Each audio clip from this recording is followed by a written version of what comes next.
This is the Mindset Game podcast, and I'm your host, James Roberts. And on today's show, I've got Christine Selby.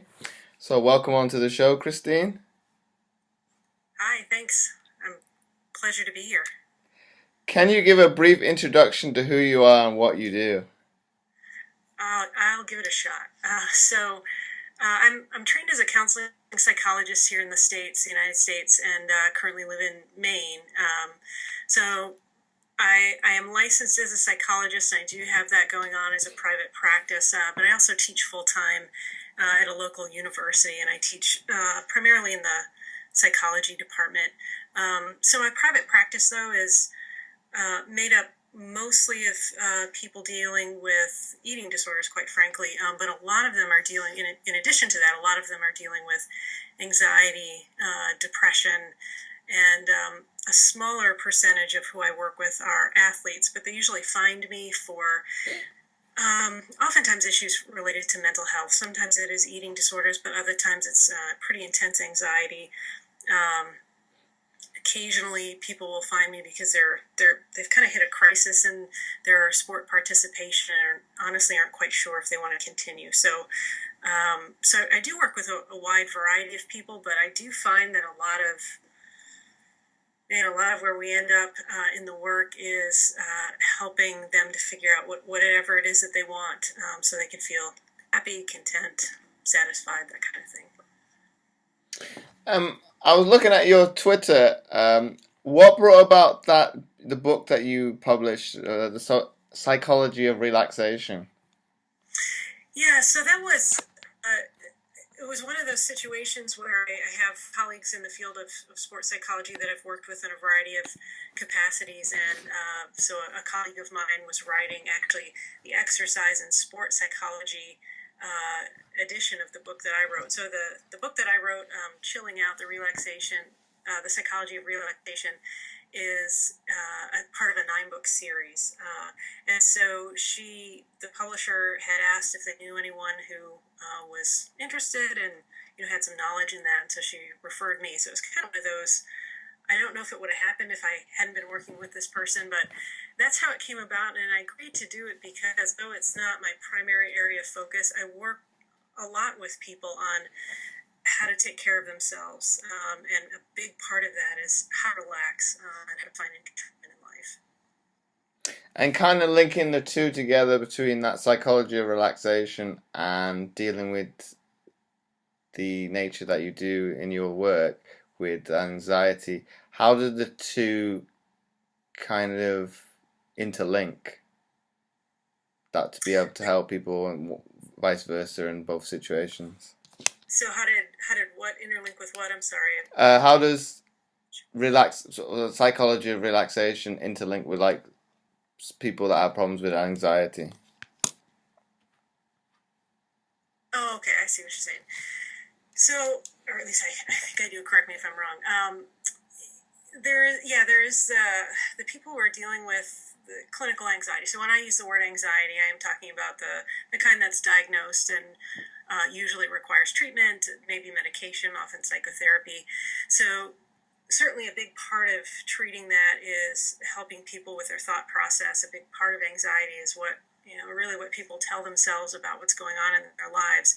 So sometimes helping them even identify what the thoughts are, but also to slow some of that stuff down, and to perhaps even change how they're thinking. A big part of that is learning how to relax the body, because I think most people by now really do recognize the connection between the mind and body. And so when the mind is going a mile a minute, it's very difficult to slow it down, being really intentional about not only paying attention to the thoughts, but also feeling what it feels like to be anxious. And a lot of people are surprised by just how tight their body is.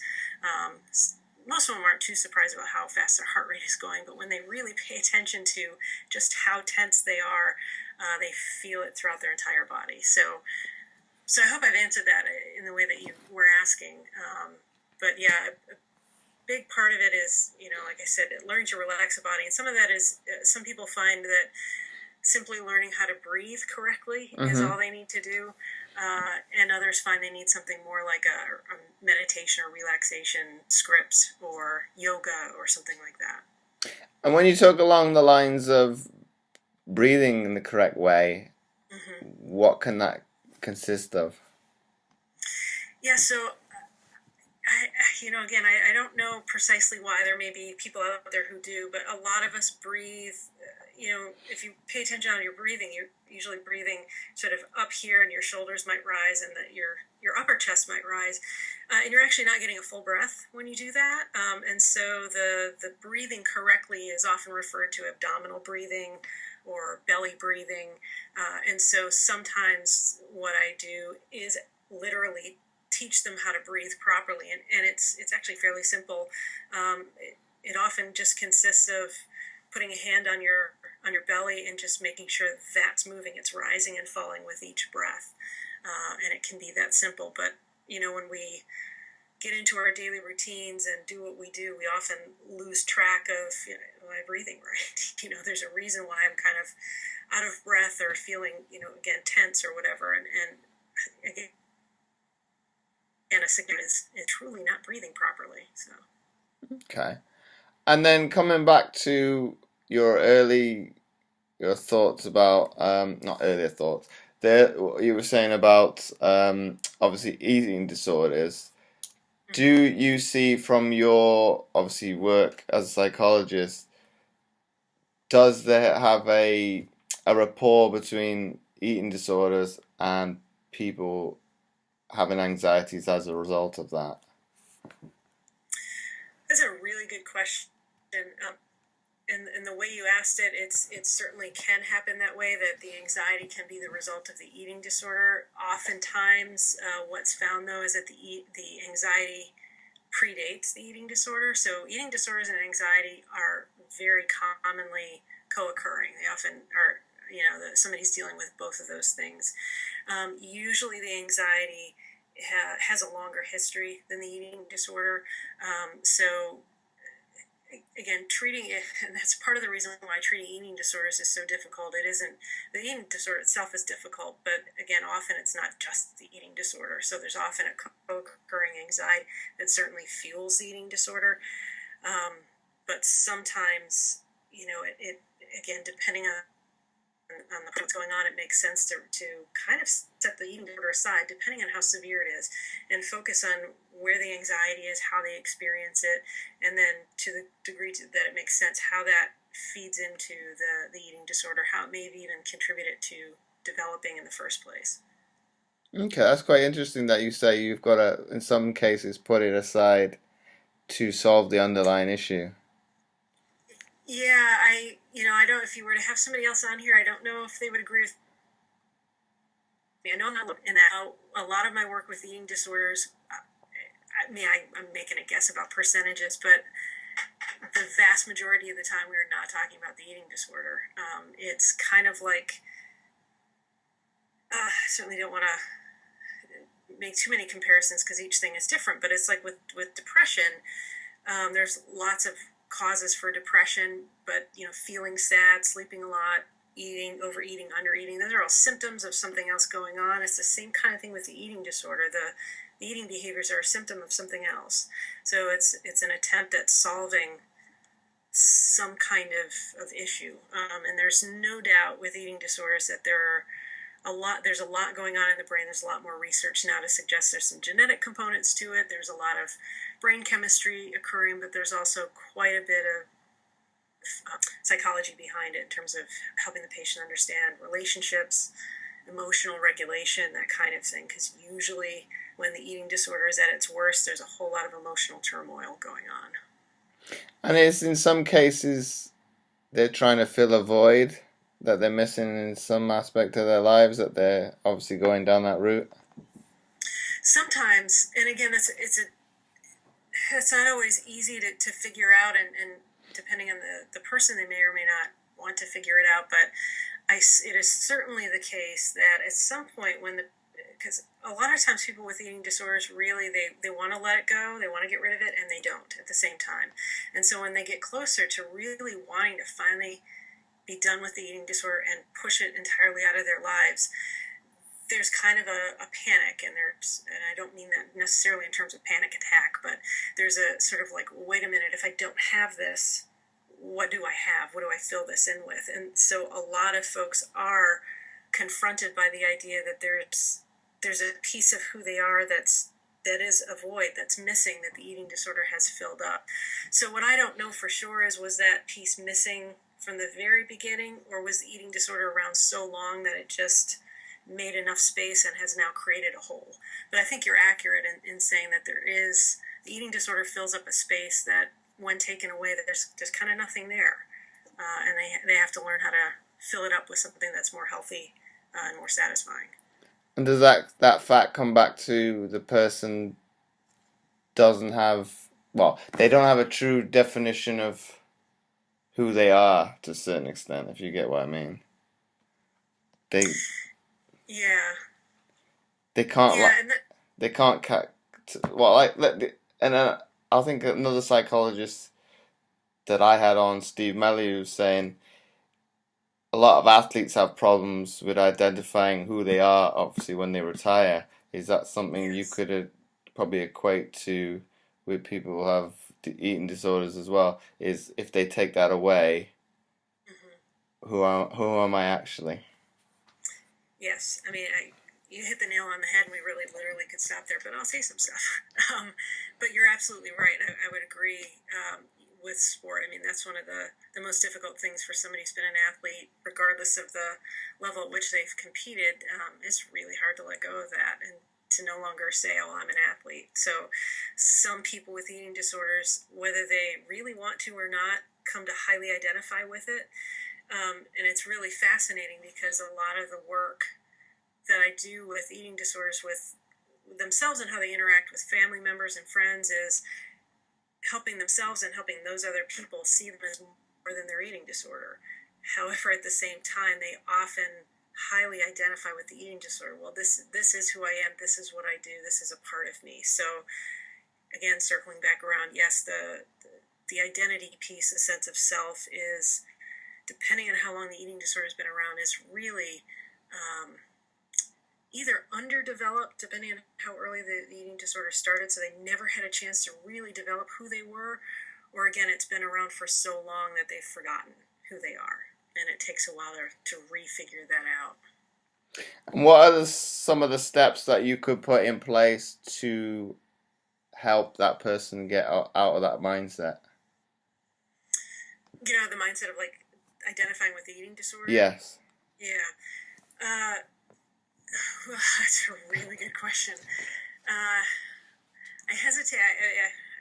I'll try to answer that the way you asked it in terms of steps. I don't know how good of a job I'll do, because probably typical psychologist, I can't help but say, well, it depends. It depends on the person and the situation, but and where they are. But truly, the first step, and it's a big one. It could take years, truly, to get here. But the first step is, they need to want to let go of the eating disorder, because it really doesn't make sense to do a whole lot of self or identity work if they're so tightly clinging to the eating disorder. It's not that both can't be done at the same time, because in part, when I ask questions about, if they say something that implies they really liked an experience or an interaction with somebody, or they really didn't like it, I will absolutely talk about that in terms of, well, that's something that you know about yourself, right? You didn't like that. Do you know why you didn't like it? That kind of thing. So there's some of that work that can be done, but it's still a really scary thing for a lot of folks early on to declare, this is me, this is not me. The eating disorder fixes all of that, because it defines who they are for them. This is what I eat and when, or this is what I don't eat and when. I think about food all the time. I don't have to think about anything else. So yeah, I mean, the first step really is at least moving strongly in the direction of wanting to get rid of the eating disorder, and the second step, which again, another really big one that kind of occurs, is what I mentioned before, helping them figure out, well, who are you without the eating disorder? Do you ever remember knowing who you were before this occurred, before this showed up? And that's okay if you don't. We'll figure it out. And I often ask them really benign, seemingly stupid, silly questions like, do you know what your favorite color is? And some do. They're like, well, yeah, I really like blue or whatever, and some don't. They have no idea. And so I'm not a huge fan of homework, but I often say that might be something to think about. It's not going to change your life, but everybody has a different favorite color. And even if it's green, you might love forest green and they like Kelly green. So even small things like that you know about yourself are really important to figure out. And obviously, with eating disorders and whatnot, to get out of that situation, is it good to have obviously a support network behind you? For sure. It's not impossible to recover without a good support network. Sometimes the support network is the treatment team, but of course, treatment ends at some point, so that team will effectively go away.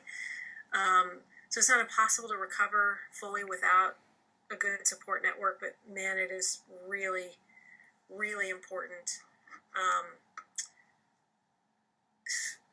to have a support network that truly supports you. And I suspect you may know what that means, but did we get disconnected? No, no, it's still working. Oh, okay, I'm sorry. Yeah, my other screen went weird. Okay, sorry. So I've worked with people who have an apparently strong support network, which means they've got family, they've got friends. And what I mean by apparently strong is that they will tell the patient, "I'm here for you. We're here to support you." They're maybe paying for treatment, that kind of thing. But they don't fully understand the eating disorder and are ultimately not supportive in the sense that they may say, "Well, just hurry. Why aren't you better yet? All you need to do is eat." In the case of anorexia, all you need to do is stop eating. In the case of binge eating, they may continue to make their own comments about how they hate their body, they wish they would lose weight or whatever, and that tends to be really difficult, if not, depending on what's being said, damaging to the person in recovery. So a fully supportive support network, would, and man, this is difficult, especially if it's a loved one, and especially if it's your child, but to be patient, to make sure that they know every step of the way that they're loved and cared about, no matter what they say or do, even if they seem to be continuing to fully engage in the eating disorder. It is such a hard thing for people to let go of. And it is equally hard for family members and friends to be patient as they continue to cling to the eating disorder and not let it go the way other people really want them to. I think obviously it's those sentiments that you say in terms of the family members saying, "Well, why don't you get better quickly?" I think a podcast guest I had on by the name of Andy Lane was saying it's their feelings that they're portraying on the other person as to, "I want you to get better because it make me feel better." Correct. But it's not gonna make, it's gonna probably, in especially that circumstance, it's gonna make you feel 100 times worse. Yeah. Yeah, I would completely agree with all of that. That it is the other caveat that I say, and I'll say more about what I was just thinking, but I believe, especially in the context of parents and their children, I believe most parents really intend to do good. They intend to support their children. They intend to try to help them in whatever way they can. I don't believe that most parents intend harm, but many parents do inflict harm, but unintentionally. And so something like hurry up and get better is absolutely more about the parent than it is about the child, or even if it's an adult child or the spouse or something like that. The person saying hurry up and get better is uncomfortable. They want things perhaps to go back to, quote, normal. They're probably scared. They don't want to be scared anymore, that kind of thing. So it does ultimately make the person on the receiving end of that message feel like they're a failure because they haven't hurried up and recovered already. And they aren't pleasing this other person. They aren't doing what that person wants them to do. And they, of course, don't know why they can't. They wish, they come to me and say, "Well, how come I'm not better already? Like, aren't I supposed to be better already?" So it is really difficult. That message is a really difficult one to hear for patients, for sure. And then kind of tying all three of them together and looking at it from a sporting context. what implications can both eating disorder and anxiety have on sport and obviously performance? Yeah, so I'll address the eating disorder part first. It can be, well, the really tricky part about eating disorders in sport is there's still, it's gotten a little bit better, but there's still the culture of sport in many ways supports eating disorders, especially anorexia, and some sports where bulking up is necessary, whether it's a particular position in football or you're trying to go up a weight class or something, so the binge eating part might be supported, again, not intentionally. But more often than not, the messages get lean, which usually, again, means muscle. But for a lot of people, they hear lean and they hear smaller. And of course, in some sports, perhaps gymnastics, distance running, things like that, the message very well maybe get smaller. And ultimately, an eating disorder is going to disrupt performance. Their performance will decline, and it will tank. I mean, they won't be able to perform the way they need to. But initially, their performance might very well improve because they've lost a little bit of weight and they really can move their body a little bit more easily. But unfortunately, that reinforces the idea that whatever it was they were doing is working. So they want to do more of it because athletes are perfectionists. And of course, the more competitive they are, the sharper the edge they want to have. So if this worked, I want to do more of that. I want to do that better. And so they may dive into whatever eating disorder they have going on. They may dive into that more fully. And then they will start to notice they don't have the energy that they used to. Their times, if it's a timed thing, their times are worse, probably going down instead of getting faster.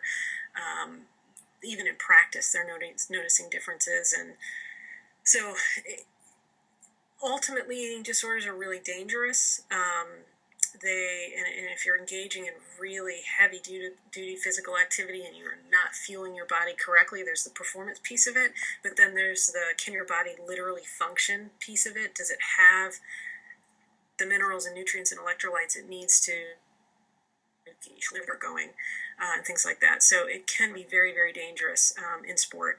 That is the extreme.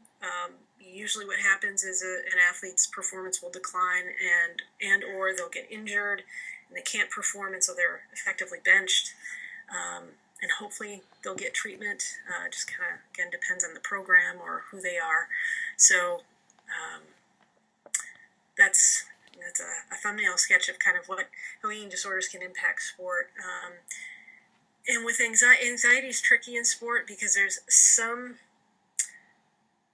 Well, I already said before that when I use anxiety, I mean that in terms of clinical diagnosable anxiety. But I know a lot of people say, "Oh, I'm so anxious. I have anxiety." They're probably talking about being worried and the jitters, that kind of thing. There's a certain amount of that's actually helpful for sport.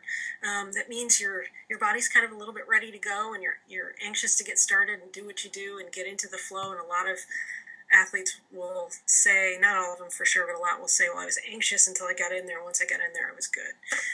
But the clinical kind of anxiety is not going to go away like that. It's going to continue no matter where they are in their competition on the field, in the pool, whatever. And it may very well, if it's depending on what kind of anxiety it is and how intense it is, it may very well keep them from showing up, literally showing up to practice or competition. I mean, again, that would be the extreme. Probably most athletes will show up, but they will be in a great deal of distress, but also probably really good at hiding it. But their performance will probably suffer because they're so preoccupied with whatever their anxiety is churning around in their head. They're not focused on their performance. And so that eventually they'll make mistakes, their times will suffer, that kind of thing. That was a really long answer to what you asked. And is there anything at a collegiate level to kind of help, obviously, the collegiate athlete? It would want in either of those two aspects.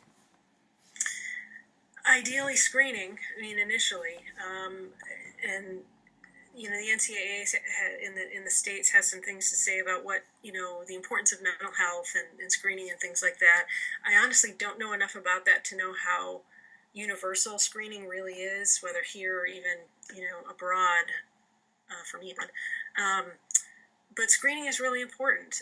There are some tools that are really pretty simple, that get you, whether it's the team physician or the athletic trainer who's asking the questions, or another physician, outside of the institution, that asks questions about depression, anxiety, eating disorders, anything like that, that could negatively affect the athlete. I mean, again, most of us are thinking in terms of negatively affect in terms of performance, which of course is important. I don't mean to dismiss that full out, but my first thought would be, well, negatively affect them as a human being and as their ability to just function and live a happy, content life. And part of that probably is, I want to still participate in my sport. I want to still compete. So the first part really is screening. And then if anything even remotely shows up a little bit, or if nothing showed up in the screening, but the coach or a trainer wonders about, well, this doesn't seem quite right, that they pull the athlete aside privately and talk with them about it, make a referral to the counseling center on campus. If there isn't something like that on campus, to an outside mental health professional that hopefully they have some kind of relationship set up with. Some of that does require that the coaches and trainers have training themselves in terms of recognizing signs and symptoms of various mental health issues. And is that something that's improved over the years then? Obviously, the recognition, recognizing, obviously, mental health. I think so. I don't know that for sure, but my hunch and my gut is telling me that it has. I think because I do know that there are more, usually larger universities with really competitive athletic programs are starting to hire psychologists in their mental health centers, or counseling centers on campus, who have a sport background. So they're starting to recognize athletes are a unique population, and so this isn't a sports psychologist for performance. This is a sports psychologist for mental health issues, the ones that I'm talking about right now. So I see, it's not a ton of jobs, but I'm seeing that more than I ever have. Like, hey, we're looking for somebody for our mental health center on campus, which is open to everybody, but we want somebody who understands athletes, because there's a greater recognition that athletes are suffering at least as much as the general population, in some cases more so, because of the pressure that they feel to perform. And do you think that in the past, well, probably still so to some degree in the present, that athletes kind of feel that if they show signs of, obviously, that they're weak in mental health, that they'll be looked down upon by their peers and obviously the outside world? Well, you should be tougher than this because you play, say for example, American football, for example, where it's that they play through injuries and whatnot. Yes, they do. They play through concussion. They try really, really hard to make it look like I'm fine. Even though I can't really stand up. Yeah, so again, there is an "it depends" clause, which I'll mention in a second, but I think that's still generally true, that, an athlete, I think when people think highly competitive athletes, or just competitive athletes at all, whether it's elite or, weekend warrior kind of thing, you think tough, whether it's mental toughness, physical toughness, show no weakness, especially if it's a competition where you're directly competing against another team or another individual. If they show weakness, they'll exploit that. So I do think that part of the culture still strongly exists, but I am also aware of, and this is where the culture, whether it's athletic culture in general or the culture in the organization or on the campus itself, is really important, because I am aware of some coaches who view mental health issues as synonymous with something like a broken leg. It's an injury. You need to go get treatment for it. As soon as you're well, you're back. Like, we want you back, but we want you well. And I would never have you compete on a broken leg, so I'm not going to have you compete with an active eating disorder, or with the kind of anxiety that makes it so you're terrified to step out onto the pitch, or again dive into the pool or whatever. So please go get help. Here's some referrals, and when you're ready, when the psychologist or whomever says you're ready, you're welcome back, and we'll get you retrained and or keep you training as we go if that's appropriate, kind of thing. So it does in large part depend on who's sort of in charge of the athletes and how do they view mental health, and are they accepting that it doesn't mean anything other than it's something like an injury that just needs to be healed. Well, that's not great though, is it? Because it's, in some cases, it's worse than an injury. It can be. That's where the screening and early identification is so important, because if it's caught early, it's not going to be too different than something like a broken. I mean, depending on what kind of broken leg we're talking about. I mean, it can take weeks or months. And so if a mental health issue is identified early,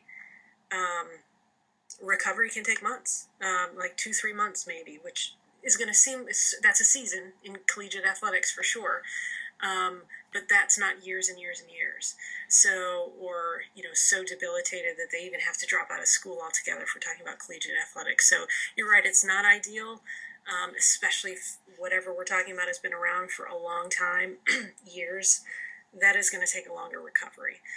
Usually, though, I think I can say usually, there's so much we know about the benefit of sport and physical activity that those who do know athletes and understand that, and physical activity in general, are going to work with the athlete to get them back. So they may not be fully cured of whatever is going on, but as long as they're certainly medically okay, and psychologically the mental health professional thinks, why don't you try going back to practice if they've been out of that, or why don't you try your next, if the coach wants to put you in your next competition, whatever it is, see how that goes, and then we'll make an assessment of whether you're ready to recompete again. So that, I don't want to do too much of a sell job for sports psychologists, but that's in part why people who are very familiar with athletes on a college campus in a mental health center is so important, because athletes, if they're working with somebody who doesn't understand how important competition is, and that they want to get back ASAP, and that mental health professional isn't working with them to help make that happen, it's just they're probably not going to get the treatment they need. Okay. So I think we'll wrap up the podcast there. So if you could wrap it, kind of summarize the podcast into one sentence, what would that be? I needed to prepare for that. Well, I would say for, this is going to be a run-on sentence probably, but I would say for the individual themselves, don't ignore the part of you that's telling you that something's wrong. Go ahead and talk to, whether it's a medical provider, a physician, or a mental health provider, to say, I'm not so sure about this thing. Get an assessment, basically. And for those who love and care about, their athletes, or just their average loved one, same thing. Don't ignore something that seems not quite right.